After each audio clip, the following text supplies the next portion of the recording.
All right, let's begin. Take a slow breath with me for a moment. Now, let me ask you something gently and honestly. Have you ever wondered why you feel tired even after a full night's sleep?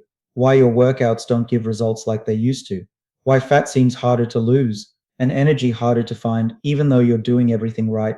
I see this every single day in my clinic.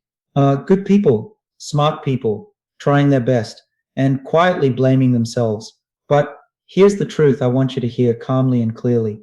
Very often, it's not your willpower, it's not your age, and it's not that your body is broken, it's your mitochondria, those tiny energy factories inside your cells that decide how much energy you make, how fast you burn fat, how well your brain thinks, and how slowly or quickly you age.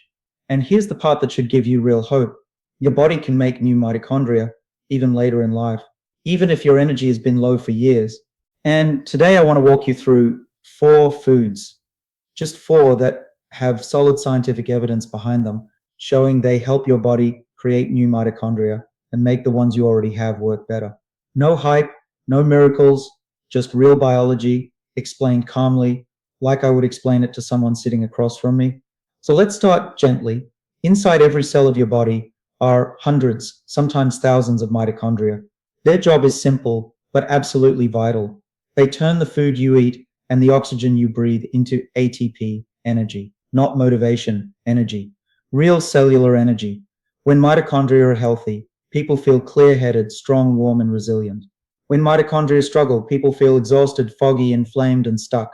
And what most people don't realize is that poor sleep, stress, ultra-processed foods, insulin spikes, and chronic inflammation slowly damage mitochondria over time. Not all at once, quietly, year by year, but the body has an extraordinary ability called mitochondrial biogenesis. That simply means creating new mitochondria. And nutrition plays a much bigger role in this than most people think. So let's talk about the first food.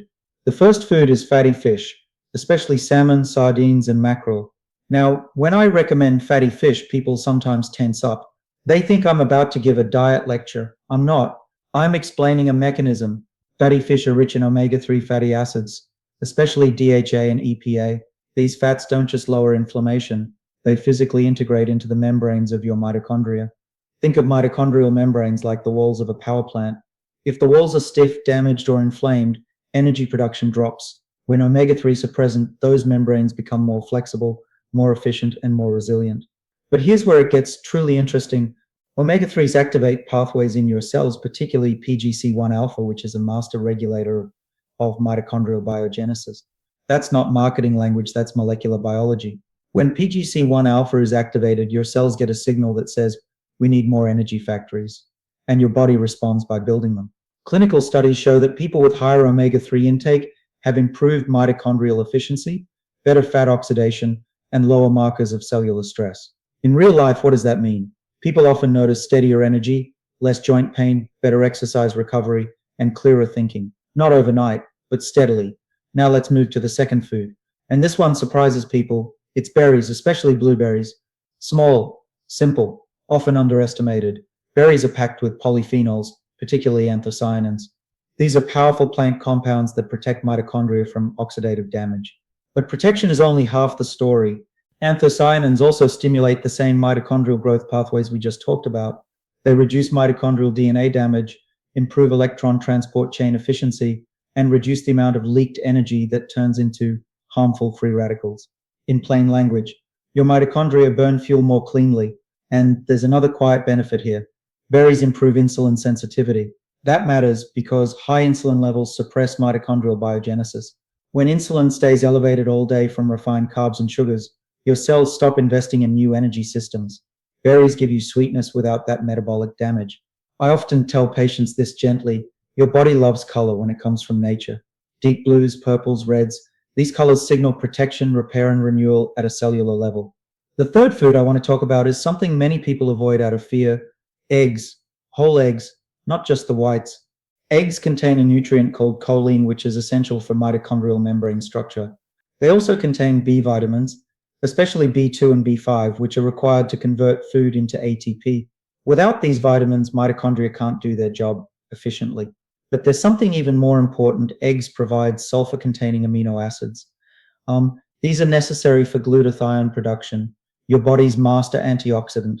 Glutathione protects mitochondria from oxidative stress and helps damaged mitochondria get recycled through a process called mitophagy. That balance, removing damaged mitochondria and creating new ones, is how cells stay young and functional.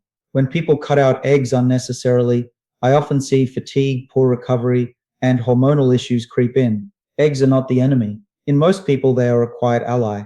Now let's talk about the fourth food. And this one is deeply misunderstood. Cruciferous vegetables like broccoli, Brussels sprouts, and kale. These vegetables contain compounds called sulforaphanes. Sulforaphanes activate something called NRF2.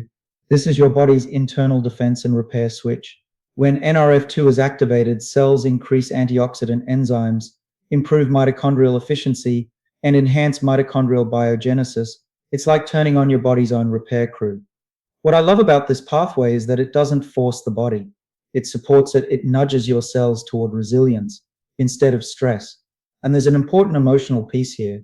People often feel overwhelmed by health advice. They think they need supplements, powders, and protocols. But your body responds beautifully to simple, consistent signals: real food, regular movement, adequate rest. Let me pause here for a moment because this is important.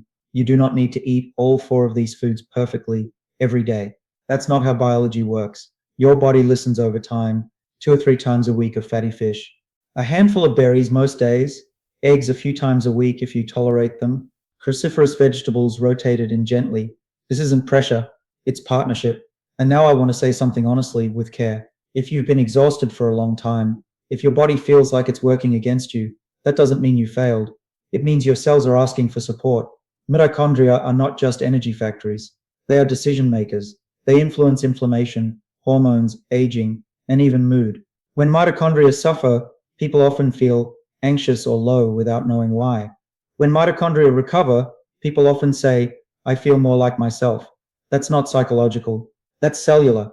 As a doctor, my role is not to scare you into change. It's to help you feel safe enough to support your body again. Your body is not fragile, it is responsive. Even small shifts can restore momentum. And before we close, I want to leave you with reassurance. You don't need to chase extremes. You don't need to punish your body. You don't need to fear food. You need consistency, nourishment, and patience. Your mitochondria are listening. And if you give them the right signals, calmly, steadily, they will respond. I want you to trust that. Take care of yourself. Your body is capable of far more healing than you've been led to believe.